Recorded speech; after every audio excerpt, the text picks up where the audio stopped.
Hello दोस्तों and welcome to Sleepy Classes. Before moving on towards this lecture, जरूरी है जानना कि 2025 के अंदर अगर आप अपनी यूपीएससी ड्रीम को फुलफिल करना चाहते हैं तो जरूरी है कि आप अपने PSI optional political science and international relations optional को टाइम पे तैयार करें to ensure end to end revision as well as comprehensive answer writing, जिसके लिए हमारा बैच 1 हो गया है launch.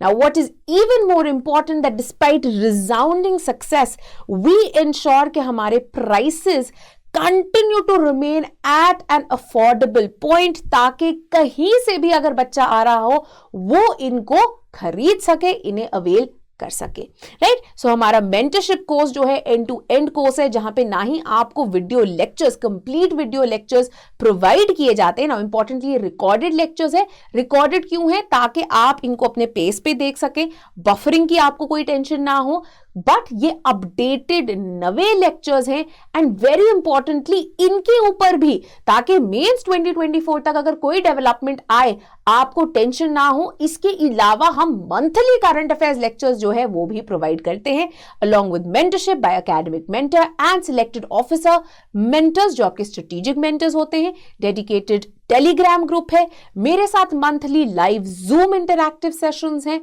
Half length test, full length test के अलावा वीकली आंसर राइटिंग भी है along with model answers, video solutions and complete end to end improvement oriented feedback and evaluation.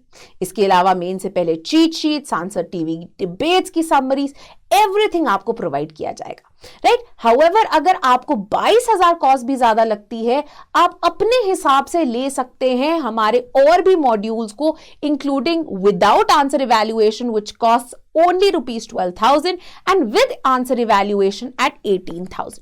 What is even more, आप use कर सकते हैं early bird discount को to get 10% of, ठीक है। इसके अलावा अगर आप बेसिक्स की तैयारी खुद कर रहे हैं तो आप हमारा करंट अफेयर्स कोर्स जो है उसका हिस्सा बन सकते हैं, right. To join our course आप कॉल कर सकते हैं दिए गए नंबर पे, हमें इस ईमेल आईडी पे मेल ड्रॉप कर सकते हैं, या फिर सिंपली विजिट कर सकते हैं sleepyclasses.com को, जहां पे आपको हमारे पूरे कोर्स की इंफॉर्मेशन इंक्लूडिंग शेड्यूल जो है मिल जाएगा। This is all. अब चलिए बढ़ते हैं towards the first today's lecture and साथ ही में अपनी तैयारी को हमेशा बढ़िया तरीके से पूरे करते हैं।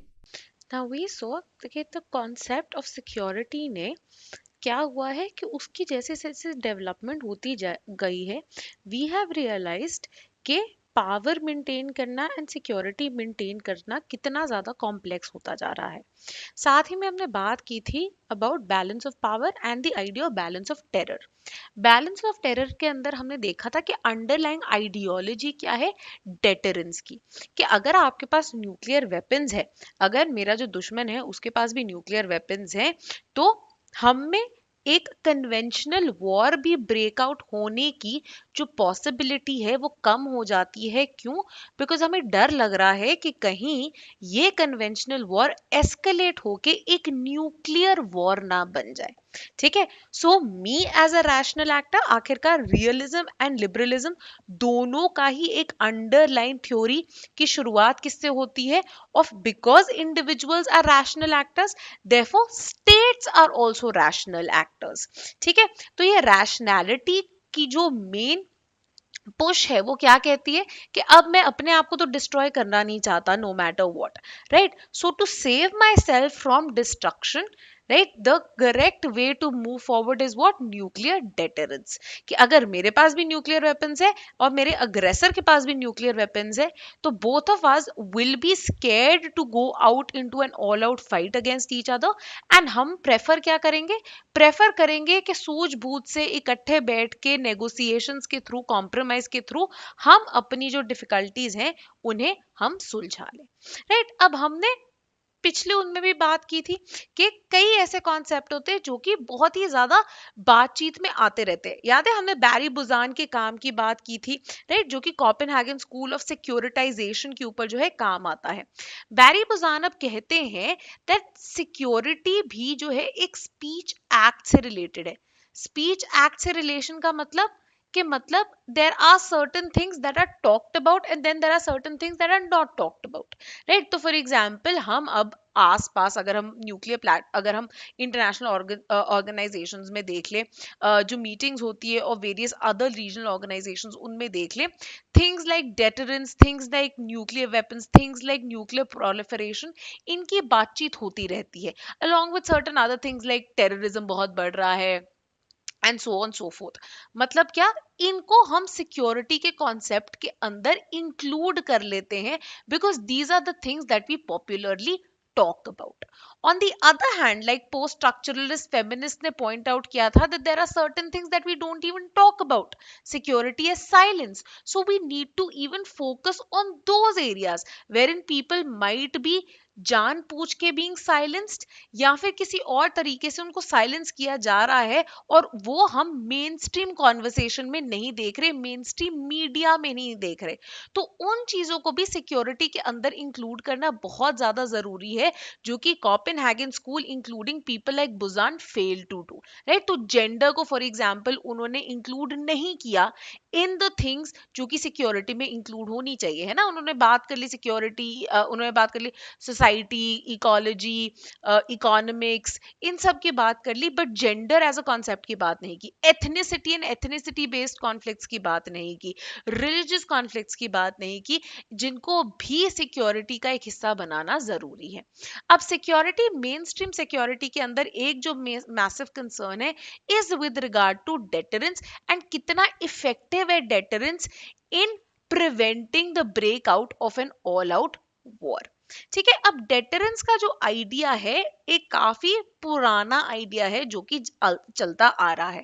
तो पहले हम कन्वेंशनल वॉरफेयर के थ्रू भी डेटरेंस की बात करते थे, मतलब अगर आपकी आर्मी ऐसे लाखों की है तो मेरी आर्मी भी बहुत बड़ी है, right? So the fact that I also have a powerful army would be a deterrent to the opposing state कि वो मुझे अटैक करे।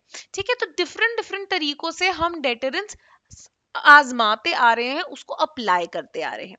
However, since the Second World War के बाद से Second World War तक हम बोलते थे balance of power used to be the mainstay.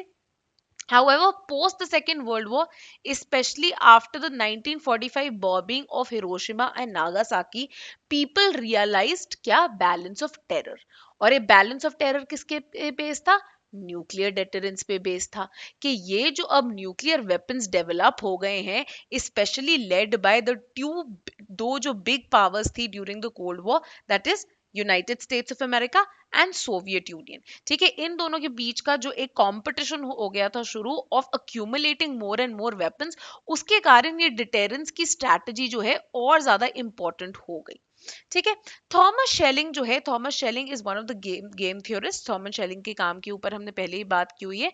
अब ये डेटरेंस के कॉन्सेप्ट को उठाते हैं और ये कहते हैं डेटरेंस जो है एक ऐसा थ्रेट है that leaves something to chance, something to chance. अब वो बेसिकली वो क्या बोल रहे हैं कि अब क्या हुआ है कि मुझे पता है कि सोवियत यूनियन के पास भी न्यूक्लियर वेपन्स है और मेरे पास भी न्यूक्लियर वेपन्स है यूएसए के पास, राइट? तो अब मुझे ऐसा लग रहा है कि अगर छोटी सी भी एक चांस है, अगर थोड़ा सा भी रिस्क है दैट से a conventional attack may be in the Pacific, maybe in Afghanistan, maybe in any other region, right, might lead the opponent कि वो इस कन्वेंशनल अटैक को न्यूक्लियर कॉन्फ्लिक्ट में बदल दें, तो बेटर है कि मैं कन्वेंशनल अटैक में भी इंडल्ज ना करूं। ठीक है, तो ये जो है एक मान्यता ये गेम थ्योरिस्ट को लगती है, राइट? कि क्यों? Because this will be related to the idea of,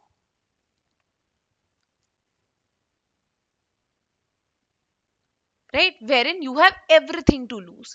कि एक कहीं पे लड़ाई छिड़ी हुई थी, उसके कारण मुझ पे उन्होंने न्यूक्लियर वेपन्स कर दिए फायर, तो ये तो पूरी की पूरी अनहाइलेशन हो गई। तो इस complete annihilation the risk I am willing to take? तो no, I am not willing to take that risk. ठीक है, ये Thomas Schelling and various other game theorist का मानना था। अब डेटरेंस इनैक्ट करने के लिए हम बोलते हैं कुछ अजम्पशंस, कुछ प्री कंडीशंस की जरूरत होती है, and it is only then कि डेटरेंस जो है एक इफेक्टिव स्ट्रैटेजी बन सकती है। सबसे पहले है the presence of rational actors. अब जैसे कि आपको इंट्रोडक्शन में ही बता दिया था कि rationality is one of the moving features of both realist theory as well as liberal theory. मतलब जितनी भी ये instrumentalist, positivist, main stream theories हैं ऑफ इंटरनेशनल पॉलिटिक्स, उनके अंदर ये माना जाता है कि जो एक्टर्स है, that is your states as primary units, ये रैशनल एक्टर्स हैं। Therefore as rational actors I want to further my national interest, I want to increase my power, I want to increase my security, I don't want to get destroyed, right. Therefore अगर मेरे अंदर rationality prevalent है, ना मैं एक nuclear weapon अपने अग्रेसर पे चलाऊंगा और ना ही अग्रेसर मुझ पे न्यूक्लियर वेपन चलाएगा। ठीक है, साथ ही साथ में this will also lead to the reduction in direct violent conflict between the two parties। ये मानना है deterrent theorists का। ठीक है, कि क्योंकि रैशनल है एक्टर्स, therefore वो चांस नहीं लेना चाहेंगे कि कहीं एक छोटी सी भड़क भी कहीं न्यूक्लियर वॉरफेयर में ना बदल जाए। सेकेंडली एंड वेरी इंपॉर्टेंटली, एक और जो प्री कंडीशन है is the ability to communicate इसकी strength to the other party. इसका मतलब क्या है? हम न्यूक्लियर डेटरेंस के साथ एक और टर्म बहुत इफेक्टिवली एसोसिएट करते हैं, that is of proportionality. Proportionality का क्या मतलब है कि अगर आपने मुझसे पंगा लिया, उस उतने ही प्रोपोर्शन में I will give it back to, right? So I need to be able to communicate that don't you worry, if you're going to fire a nuclear missile at me, I have enough capabilities to retaliate that threat, and in fact retaliate in an even bigger way। in fact Eisenhower जो कि US के president थे, उन्होंने यही massive retaliation की बात की थी कि अगर सोवियत यूनियन तुमने पंगा लिया, हम ऐसे रिटेलिएट करेंगे that we will go all out against you. अब हमने कम्युनिकेट तो कर दिया कि हमारे पास ये स्ट्रेंथ है। इसके साथ ही जो है we also need credibility associated. अब ये नहीं हो सकता ना कि आप इमेजिन करो एक पतला दुबला सा बेचारा सा बच्चा आके दूसरे एक बुली को बोले कि हाँ तूने पंगा लिया तो मैं पीट दूंगा। ठीक है, अब तुम कम्युनिकेट तो कर रहे हो स्ट्रेंथ, बट उस बुली को पता है कि तुम्हारी स्ट्रेंथ जो है क्रेडिबल है ही नहीं, तुम बस बोलने के लिए बोल रहे हो, तुमने कभी फायर नहीं करना है मेरे पे।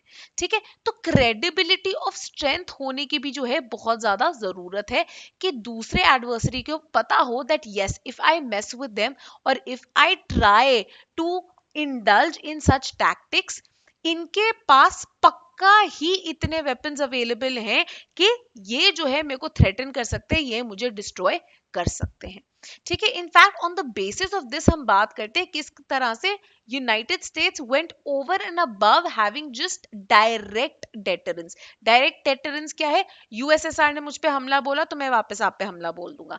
इंडिया ने क्या बोला? अगर चाइना ने मेरे पे हमला किया तो मैं आप पे न्यूक्लियर जो है इन रिस्पॉन्स कर दूंगा। ठीक है, क्योंकि इंडिया जो है, इंडिया बात करता है ऑफ नो फर्स्ट यूज, है ना, कि नो फर्स्ट यूज हमारी स्ट्रैटेजी है। There has been constant conversation around this कि हमने ये जो अपने ऊपर एक लगाई हुई है खुद ही एक disability of no first use, कहीं इसके कारण बाकी लोगों के पास तो वो नहीं आ जाती स्ट्रेंथ टू हाँ जी go ahead and do whatever, कि यही कारण तो नहीं है कि Pakistan and China keep meddling in our issues. China जो है बॉर्डर इंकर्जन्स करता रहता है, पाकिस्तान जो है टेररिज्म के थ्रू जो है कुछ ना कुछ मेडलसम एक्टिविटीज करता रहता है, बिकॉज इंडिया ने ये इंटरनेशनली बोला हुआ है कि भैया हम अडियर कर रहे हैं no first use, and it is only as common as basically आपका जो मिनिमम डेटरेंस की तरह जो है हम यूज करेंगे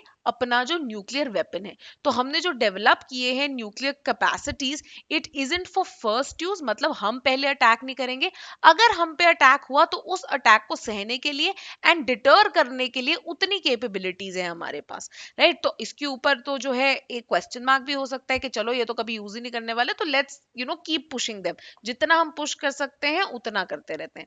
अब यूएस के पास क्या है? एक तो उन्होंने उन्होंने की हुई है डायरेक्ट डेटरेंस, कि अगर किसी ने मुझसे पंगा लिया या कुछ ऐसा काम किया तो मैं तो भैया न्यूक्लियर, मेरे पास है वेपन्स। एक यूएस ने बात की of also extended deterrence, and this was specially relevant during the cold war era, and NATO तो अभी भी है, बट तब जो है इसकी काफी ज्यादा रियल थी इसका यूजेज, इन द सेंस कि यूएस ने बोला कि अगर मेरे किसी अलाय को भी आपने थ्रेटन करने की कोशिश की तो इन रिटेलिएशन मैं रिस्पॉन्ड करूंगा with my nuclear weapons, right. ना वेरी इंपॉर्टेंटली ये डेटरेंस जो है एक और कौन सी डॉक्ट्रिन से लिंक्ड है, द आइडिया ऑफ मैड, जो कि अगेन हमने बैलेंस ऑफ टेरर में देखा था, which is your mutually assured destruction. So lots of time various presidents, Brezhnev, Khrushchev, इन सब ने बात की है of the idea of mutually assured destruction. Mutually assured destruction basically again is an application of one of the game theory का models which is Nash equilibrium, जहां पे वो कहते हैं कि because the other person knows कि retaliation में एक बहुत स्ट्रॉन्ग एंड डिस्ट्रक्टिव अटैक हो सकता है, इसके कारण the first person is also deterred from attacking, कि अगर मैंने अटैक किया उनके पास भी सेकेंड स्ट्राइक एबिलिटीज होंगी जिसके कारण वो वापस रिटेलिएट करेंगे एंड मेरी भी अनहाइलेशन हो जाएगी, राइट। सो बेसिकली हम दोनों ही डिस्ट्रॉय हो जाएंगे, तो what is the point of it. तो जैसे कि बताया, ये जो successful application of mutually assured destruction as the name itself suggest, क्या बोल रहे हैं, दोनों ही डिस्ट्रॉय होंगे, अगर किसी एक ने भी फायर किया तो दोनों डिस्ट्रॉय होंगे। तो ये किस पे डिपेंडेंट है, on the development of second strike capability, कि सिर्फ फर्स्ट स्ट्राइक नहीं है कि भैया जब मैंने फायर कर दिए वेपन्स, ठीक है, सिर्फ फर्स्ट स्ट्राइक कैपेबिलिटी नहीं, हमारे पास सेकंड, कि बेसिकली अगर न्यूक्लियर अटैक उनके ऊपर होता है तो वो अटैकर के अगेंस्ट रिटेलिएट कर पाएंगे, उनको रिस्पॉन्ड कर पाएंगे। तो यही एक और चीज होती है कि इवन दो इंडिया की जो न्यूक्लियर वेपन पॉलिसी है, it is based on no first use and जो minimal credible deterrence, right, minimal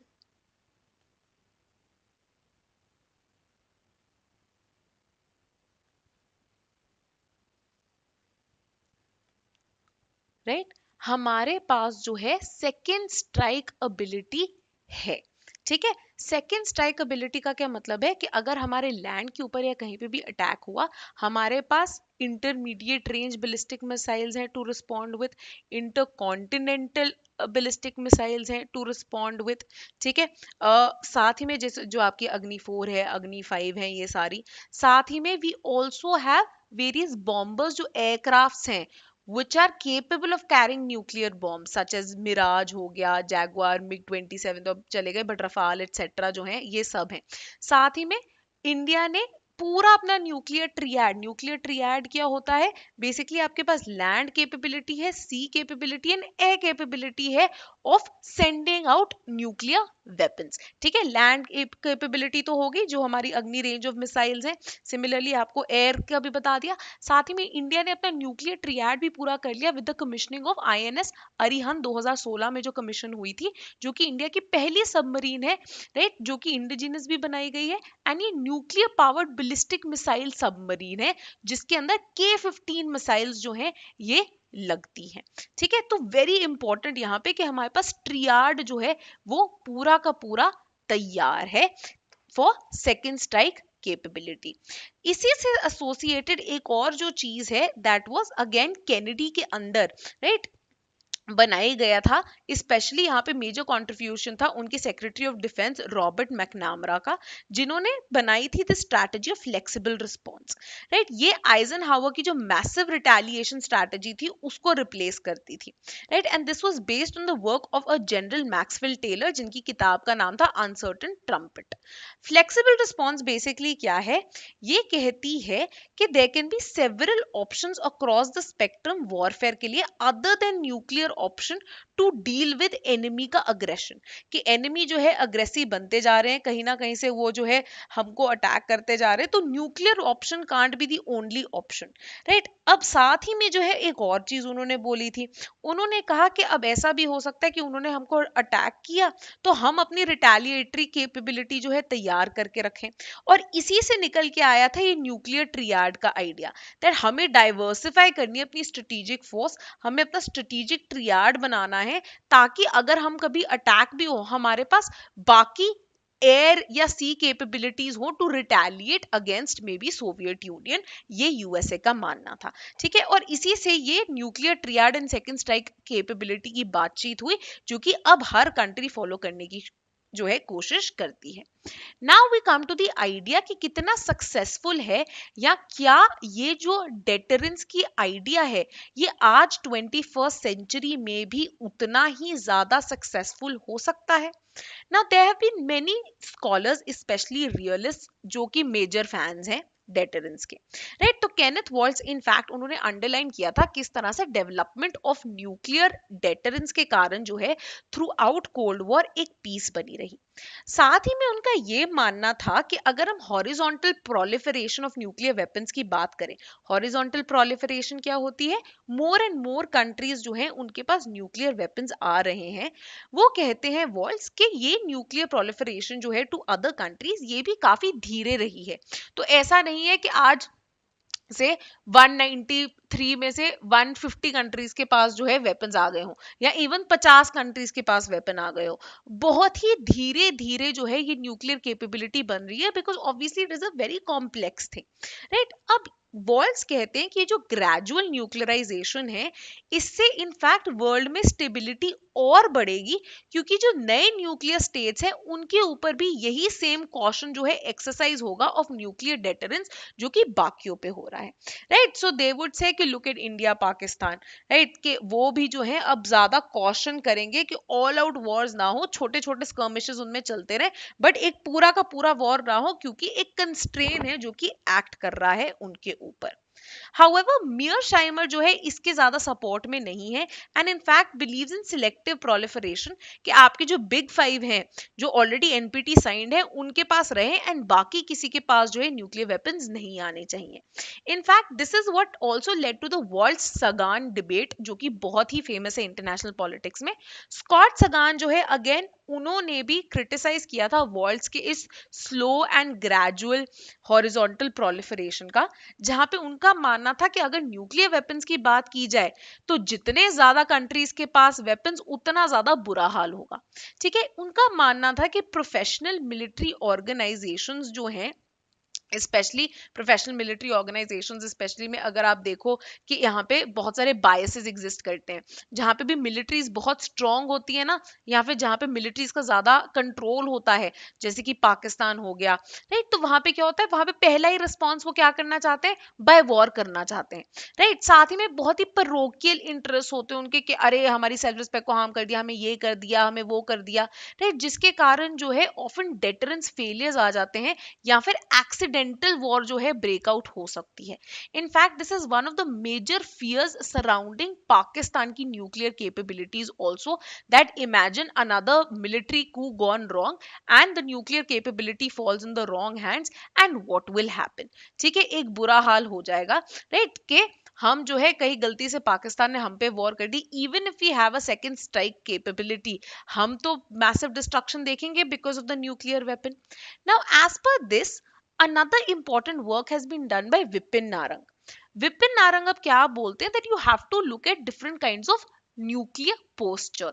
nuclear posture क्या होता है कि बेसिकली डिसीजन मेकिंग कैसे होती है about use of nuclear weapons, right. This means you look at their policy, you look at there command structure किस तरह से एग्जिस्ट करता है, एंड बोलते हैं डिपेंडिंग ऑन दिस हम देख सकते हैं कि किस तरह के कंट्रीज एंड कौन से तरह के nuclear postures are better in insuring nuclear deterrence than others. अब नारंग एग्जाम्पल देते हैं तीन टाइप ऑफ मिलिट्री पोस्चर्स का। पहले वो कहते हैं कैटलिक। ये न्यूक्लियर पोस्चर जो है ये कहते हैं इजराइल द्वारा यूज किया जा रहा है, जहां पे बेसिकली क्या कहते हैं, ये ट्राई करते हैं कैटलाइज करना outside assistance from a third party कि अगर कोई सिवियर क्राइसिस हुआ। हमने पहले भी बात की कि how it is surrounded by Arab states, तो इजराइल जो है is in a good relationship with USA. तो ये क्या बोलेगा, यूएसए ने तो पहले ही एक्सटेंडेड डेटरेंस की बात की हुई है कि भैया अगर मुझ पे किसी ने कुछ किया तो यूएसए तू आके एटलीस्ट रिटेलिएट जरूर कर देना। ठीक है, अब इजराइल जो है, इजराइल ने एनपीटी भी नहीं साइन किया है। हाउएवर इजराइल के अंदर जो है इनका न्यूक्लियर वेपन्स को लेके बहुत ही एक ओपेक स्टेटस है। ईरान को लेके तो ये बहुत बड़ी आर्ग्यूमेंट थी कि हाँ जी वो डेवलप कर रहे हैं, which is why they wanted to sign the JCPOA. Right now when it comes to Israel, right यहाँ पे जो है एक बहुत ही क्वेश्चनेबल स्टेटस है, क्योंकि इनकी कैपेबिलिटीज जो है इफेक्टिवली कम्युनिकेट नहीं की गई। नोबडी रियली नोस कि कितना क्रेडिबल है, इनके पास वेपन्स है या नहीं है। राइट तो नारंग का मानना है कि ये पोस्टर जो है काफी कम सक्सेसफुल होगा in deterring conflict. Why? Because others don't think that USA will resort to a nuclear warfare. ना ही उन्हें लगता है कि आपके पास जो है न्यूक्लियर वेपन्स है। राइट तो तभी हम कहते हैं कि अरब्स जो है कई बार पंगे लेते रहते हैं वो इजराइल से। नेक्स्ट पोस्चर है is of assured retaliation. Assured retaliation is something that has been adopted both by China as well as India. Right? यहाँ पे क्या है, यहाँ पे वो डिटर कैसे करते हैं न्यूक्लियर अटैक को, by guaranteeing retaliation by survivable weapons. तो हमने जैसे कि बात की, दोनों ही China as well as India के पास जो है न्यूक्लियर ट्रियाड है, ठीक है, which makes second strike capability possible. और बहुत ही उन्होंने ट्रांसपेरेंट वे में दिखाया हुआ है, राइट पूरा बताया हुआ कि हाँ जी हमारे पास ये मिसाइल है, ये हमारी nuclear available nuclear capable submarines है, ये हमारे न्यूक्लियर केपेबल एयरक्राफ्ट है, उन्होंने सब बताया हुआ है।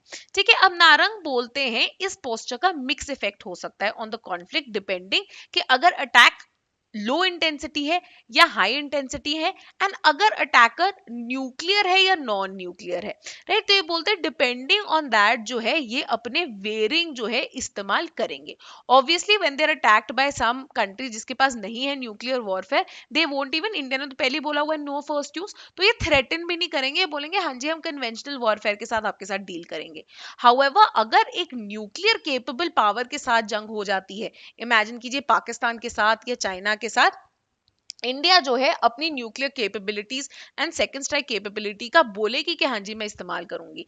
And in fact that is why under the BJP government ये भी ओरिएंटेशन चल रही है। Defence minister Rajnath Singh has time and again talked of the fact that maybe we need to change our no first use policy as well. ठीक है, last जो है आपका जो पोस्टर है that is asymmetric escalation. This is something जो कि France and Pakistan अब थ्रेटन करते रहते हैं कि अगर आपने मुझे एक कन्वेंशनल अटैक भी किया, अगर फॉर एग्जांपल इंडिया ने कन्वेंशनली भी मुझ पे अटैक किया, तो मैं रैपिडली इसको एस्केलेट कर दूंगा to a nuclear counter attack. So if India invades my land with an army and I feel ओहो मुझसे तो कुछ नहीं हो रहा क्योंकि मैंने तो नो फर्स्ट यूज पॉलिसी रखी नहीं हुई है, पाकिस्तान बोलेगा, तो मैं काउंटर अटैक कैसे करूंगा, न्यूक्लियर वेपन से करूंगा। ठीक है, तो ये पॉसिबल फर्स्ट यूज के लिए भी यूज हो सकती है अगेंस्ट एन कन्वेंशनल अटैकर। ठीक है, तो ये जो है थोड़ा सबसे स्कैरी लगता है, but again steep trade offs है, बिकॉज यहाँ पे क्या एक्सीडेंटल यूज का बड़ा एक इशू हो सकता है, कमांड एंड कंट्रोल का बहुत एक इशू हो सकता है, right, especially with a country like Pakistan जहां पे you never know, right, it is such as a एक बहुत ही वीक स्टेट है, right, it is next to a failed state, right, तो there are always fears that if it lands in the wrong hands या फिर ये technology जो है आगे चल के टेररिस्ट के पास चली जाती है, इट माइट ये जो है एक काफी ज्यादा डिस्ट्रक्टिव साबित हो सकती है। तो अब इंडिया क्या कर रहा है, India by changing its no first use policy possibly, right अभी भी यहां पे नहीं जा रहा, क्यों, बिकॉज उन्होंने ये नहीं बोला कि अगर तुमने मेरे अगेंस्ट कन्वेंशनल अटैक भी किया तो भी मैं न्यूक्लियर काउंटर अटैक कर सकता हूं। ठीक है, again when they set the no again when they set the possible first use policy के पूरे rules and regulations, right, those will have to be seen कि क्या इंडिया अशोर्ड रिटेलिएशन से अब एसिमेट्रिक एस्केलेशन की तरफ बढ़ता जा रहा है, जहां पे अगर पाकिस्तान इवन इंडल्जेस इनसे terrorist activities or something like you know the terror attacks on ताज जैसी जो है रिक्रिएट हो जाता है, विल इंडिया से कि अब मैं रिटेलिएट तुम्हें न्यूक्लियर वेपन्स के साथ भी कर सकता हूँ, right, that is something which remains to be seen. However obviously Pakistan is seen as being a more aggressive and a more irrational state, right, someone that indulges is in brinkmanship, because बाकी जगह पे उसका इतना बड़ा massive failure है, right, in terms of economy it can't compete, in terms of military strength it can't compete, तो वो ऐसी brinkmanship policies में indulge करता है, whereas India is trying to act as a responsible nuclear power, because it also wants to show the big five कि हाँ जी I am capable of handling it on my own. ठीक है, that I am a responsible power and I am someone you can trust with nuclear weapons. Right, so that is why it is great that India is still in this assured retaliation वाला posture. Now, apart from this, there are many criticisms जहाँ पे a lot of scholars say that in present day शायद इतने relevant नहीं रहता है ये nuclear deterrence का strategy.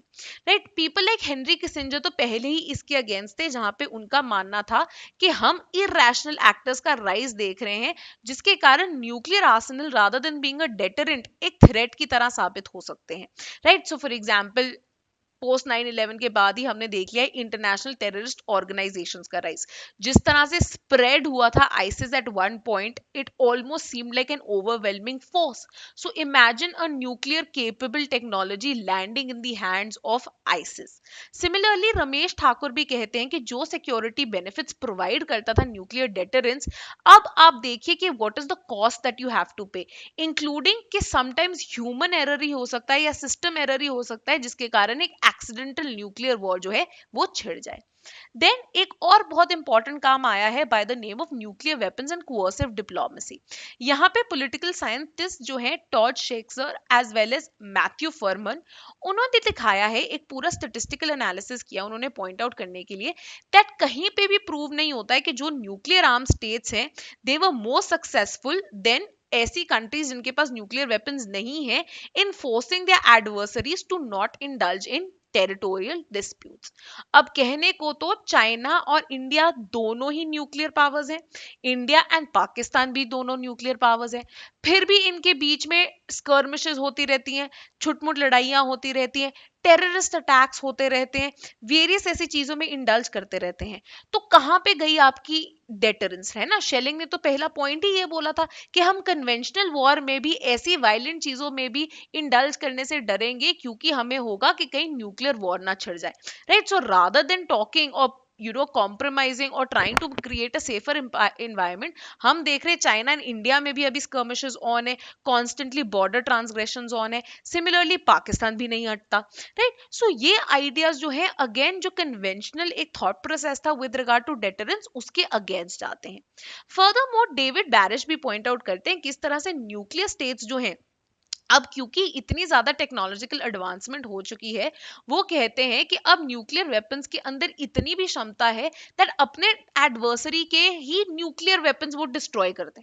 ठीक है, कि आजकल you have the presence of satellites, इतनी ट्रांसपेरेंट इंफॉर्मेशन है तो सबको पता है कि कहाँ पे न्यूक्लियर वेपन्स प्लेस्ड है, कहाँ पे डेवलप हो रहे हैं.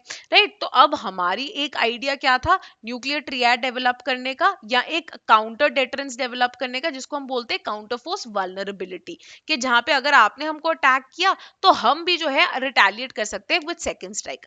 अब डेविड बराश कहते हैं इतने टेक्नोलॉजिकली एडवांस वेपन्स है, imagine your adversary actually pointing out your nuclear weapons की लोकेशंस एंड उनको ही डिस्ट्रॉय कर दे वो इंस्टेड ऑफ टारगेटिंग से cities etcetera. Then what will you do? ठीक है, न्यूक्लियर डेटरेंस का तो फिर पॉइंट ही नहीं रहा. Then even social constructivist like Nina Tannenwald इन्होंने बात की कि न्यूक्लियर टैबू भी जो है अब एक बन के आ गया है. तो ये एग्जाम्पल देते हैं कि फॉर एग्जाम्पल यूएसए बोलता है मैंने वर्ल्ड वॉर 2 को खत्म करने के लिए जापान पे एटॉमिक बॉम्ब्स जो है गिरा दिए. तो ये कहते हैं कि उन्होंने सिमिलर काम जो है वियतनाम में क्यों नहीं किया, अफगानिस्तान में क्यों नहीं किया. ठीक है, यहाँ पे भी तो नेवर एंडिंग वॉर चल रही थी, छोटे छोटे तुम जो टैक्टिकल न्यूक्लियर वेपन्स थे गिरा देते, यूज कर लेते, क्यों नहीं किया तुमने? बिकॉज नाउ इंटरनेशनल कम्युनिटी के अंदर भी यूजेज ऑफ न्यूक्लियर वेपन्स जो एक टैबू बन गया है, where in the social norms जिसके बेसिस पे वर्ल्ड चलता है, आखिरकार सोशल कंस्ट्रक्टिविस्ट यही बोलते हैं ना, ये सोशल नॉर्म्स जो है अब कहते हैं people who will use nuclear weapons, right, they are out of their mind, they are stupid people, they are the ones who are the actual aggressors. Right, in fact professor Thakur का ये मानना है कि जो एनपीटी है जो कि basically आपकी न्यूक्लियर बैन ट्रीटी के बारे में बात करती है, वो अपना जो गोल था of pursuing डिसआर्मामेंट in good faith, उसको वो कभी अचीव ही नहीं कर पाई है। इनफैक्ट अगर आप सिप्री की रिपोर्ट्स पढ़ते हैं, यू विल सी किस तरह से न्यूक्लियर आर्सेनल अभी भी जमा किया जा रहा है बाय, चाहे वो रशिया हो, चाहे वो यूएसए हो, चाहे वो चाइना हो, राइट। तो डिसआर्मामेंट की जो एक स्ट्रैटेजी ले डाउन की गई थी अंडर आर्टिकल 6, उसको फॉलो ही नहीं किया जा रहा। इनफैक्ट इसके अगेंस्ट प्रोफेसर ठाकुर का मानना है कि जरूरी हो गया है that rather than pursuing this nuclear deterrence, the best way to avoid war is to not have and not risk it with such nuclear weapons at all, right। तो वो कहते हैं कि न्यूक्लियर बैन ट्रीटी आप एक नए norm shutter की तरह बनाइए, जहां पे कंप्लीट न्यूक्लियर डिसआर्मामेंट के एफर्ट्स जो हैं ये किए जाएं, जिसके थ्रू ना ही सिर्फ वेपन्स को खत्म किया जाए, बल्कि जो न्यूक्लियर डेटरेंस की डॉक्ट्रिन है इसको भी डीलेजिटिमाइज किया जाए, जो कि कब से रियलिस्ट थ्योरिस्ट के टाइम से बड़ी ही लेजिटिमेसी और हेजेमनी एंजॉय करती एक्सक्यूज मी आ रही है, right. So it is important that you make people understand कि ये जो credible threat of nuclear retaliation है, it does not make sense, it just makes the world a more unsafe place to live in.